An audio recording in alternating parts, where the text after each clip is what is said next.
From Keene in the Shire, the Liberty Media capital of the world, this is Daryl W. Perry, host of FPP Radio News for Tuesday, August 28th, 2018. Silver is trading at $14.93 per ounce. Gold is valued at $1,212 per ounce. Zen is trading at $20, and the average price of Bitcoin is $7,026.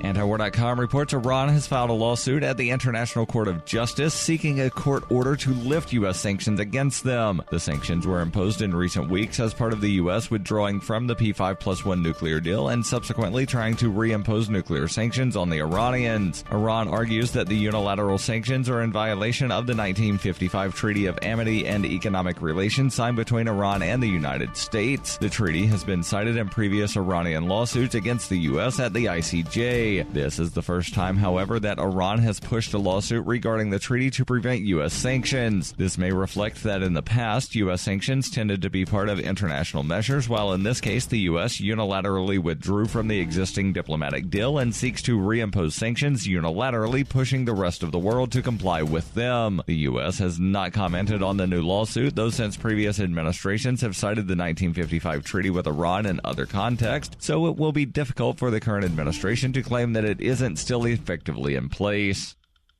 In 2115 New England, there are no borders, no states, and no regulations, yet never has a more peaceful and prosperous place existed. But Mr. Drake's security company has seen better days. Faced with the prospect of waning power, Mr. Drake intends to replace the anarchy of New England with a government. But at what cost? Will anybody care? And can anyone stop him? Anarchy in New England by Joe Jarvis is available from Amazon.com and all major bookstores.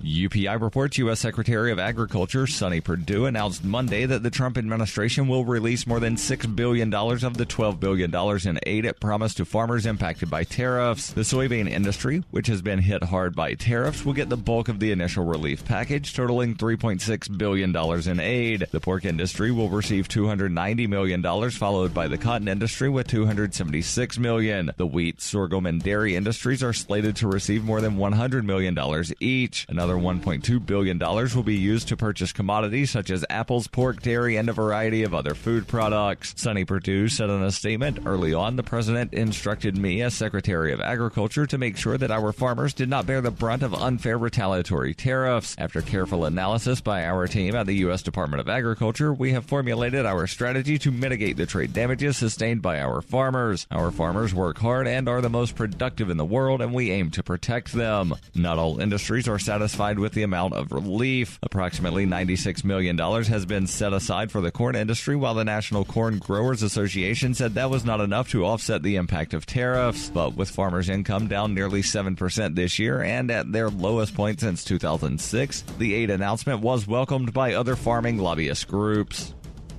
You can support FPP Radio by shopping online. Whether you're looking for precious metals, bitcoins, or books, you'll find that and more at shop.fppradio.com. Every purchase you make from one of my affiliates, like Namecheap and Amazon, at shop.fppradio.com helps fund FPP Radio. Or you can shop directly from FPP with Bitcoin in the Bitcoin store. That's shop.fppradio.com.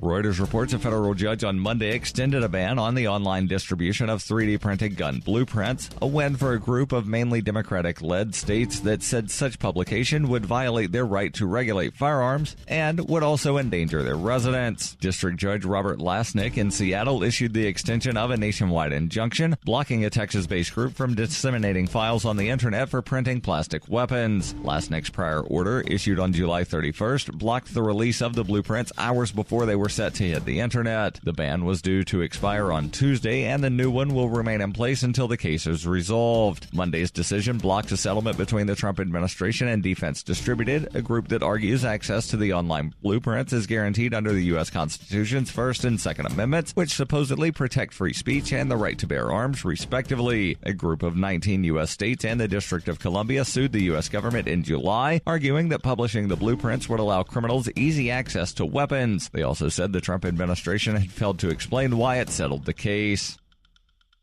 This has been FPP Radio News, online at fppradio.com.